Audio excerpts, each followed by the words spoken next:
अमनो अमान और सरहदी सूरत हाल के बावजूद इलेक्शन इल्तिवा का इम्कान दिखाई नहीं दे रहा। निगरान वज़ीर-ए-आज़म अनवारुल हक काकड़ की अमरीकी नशरियाती इदारे से गुफ्तगू। कहा, इंतखाबात का इनेकाद इलेक्शन कमीशन का काम है। हल्का बंदियों के बाद इलेक्शन का ऐलान जल्द होगा। हमने सिर्फ मुआवनत करना है। पाकिस्तान में किसी का नाम भी लेने पर कोई पाबंदी नहीं। इजहार राय की आज़ादी का मामला अगर सबसे बेहतर ना भी सही मगर बहुत बेहतर ज़रूर है।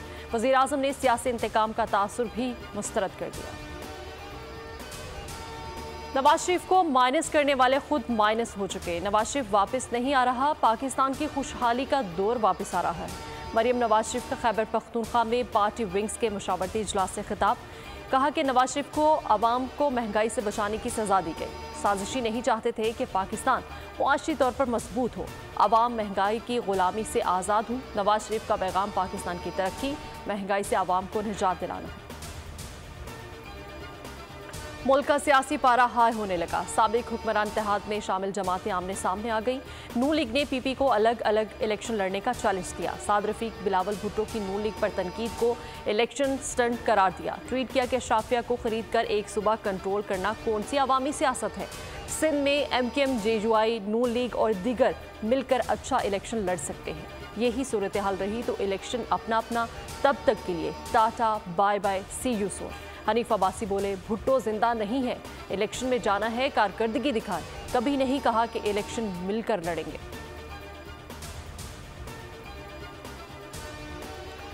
नून लीग की तनकीद पर पीपल्स पार्टी का तुर्की बातुर्की जवाब। शर्जील मेमन का साद रफीक के ट्वीट का भरपूर रद्द-ए-अमल। लिखा, खुशामदीद जनाब, हम तैयार हैं। फैसल करीम कुंडी बोले, नून लीग को सिंध में खुशामदीद कहेंगे। हर जमात इत्तेहाद बनाने में आज़ाद है। हमने कोई पाबंदी नहीं लगाई। कभी इक़्तिदार के लिए बेसाखियों की तलाश नहीं की। पहले भी अदालतों का सामना किया, अब भी करेंगे।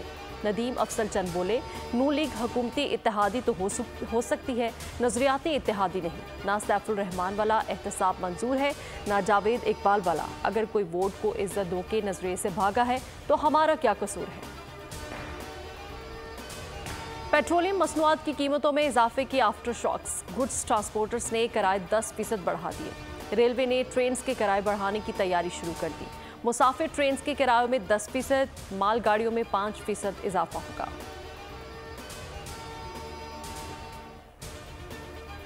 रबीउल अव्वल का चांद देखने के लिए रोयत हिलाल कमेटी का इजलास इस्लामाबाद में जारी है। चेयरमैन मौलाना अब्दुल खबीर आज़ाद इजलास की सदारत कर रहे हैं। इजलास में मुल्क भर से मौसूल शवाहिद की रोशनी में चांद नजर आया या ना आने का फैसला किया जाएगा। PCB का नसीम शाह की स्कैन रिपोर्ट इंग्लैंड भिजवाने का फैसला। उनके कंधे के पट्टों में खतरनाक इंजरी का इंकशाफ हुआ था। Chairman PCB management committee Zaka Ashraf की बोल से गैर रस्मी गुफ्तगू। कहा कि कौमी क्रिकेटर्स की बढ़ती इंजरीज के बायस सिर्फ 2 लीग्स खेलने की इजाज़त होगी। खिलाड़ियों को सेंट्रल कॉन्ट्रैक्ट और कितनी लीग्स खेलनी है आगाह कर दिया। खिलाड़ियों के पास सेंट्रल कॉन्ट्रैक्ट पहुँच गए।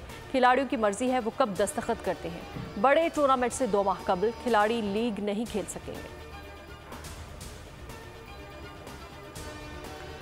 मोदी सरकार की दहशतगर्दाना पॉलिसी की एक और हकीकत मंजरेआम पर। भारत को दहशतगर्दी का गढ़ बना डाला। पाकिस्तान पर इल्ज़ाम लगाकर भारतीय इंतहा पसंदों की हिमायत हासिल करना मकसद बना लिया। इंतखाबात जीतने का मोदी का आजमूदा भोंडा मंसूबा आश्कार हो गया। भारतीय मीडिया के मुताबिक 16 सितंबर को बारामूला उड़ी सेक्टर में कई भारतीय फौजी हलाक हो गए। 12 सितंबर को अनंतनाग में भी ऐसे ही मनगढ़ंत भारतीय फोर्सेस के ऑपरेशन की खबर सामने आई थी। फॉल्स फ्लैग ऑपरेशन भारतीय ड्रामा है। भारत पाकिस्तान पर दहशतगर्दी का इल्ज़ाम लगाकर मकबूजा कश्मीर में जारी बर्बरियत से दुनिया की तवज्जो हटाना चाहता है। और एशिया कप में भारत मैच के लिए रिजर्व डे गैर पेशा वराना फैसला था। साबिक श्रीलंकन कप्तान अर्जुन राणा ने भारतीय क्रिकेट बोर्ड को आड़े हाथों लिया। कहा, दीगर बोर्ड्स को BCCI से डराया जाता है। एक टीम के लिए कवानीन तब्दील करना क्रिकेट मुस्तकबिल के लिए तबाही है। साबिक कप्तान बोले, ICC और ACC में लोग सिर्फ ओहदों पर फाइज रहना चाहते हैं जो सिर्फ पैसों के लिए काम करते हैं। अगर वर्ल्ड कप में पाकिस्तान भारत मैच के दरमियान कवानीन में तब्दीली की गई तो हमें कोई हैरत नहीं होगी, क्योंकि BCCI एक ताकतवर बोर्ड है। दीगर बोर्ड्स को अपने हकूक़ के लिए खड़ा होना होगा। सब्सक्राइब करें और बेल दबाएं ताकि कोई खबर रह न जाए।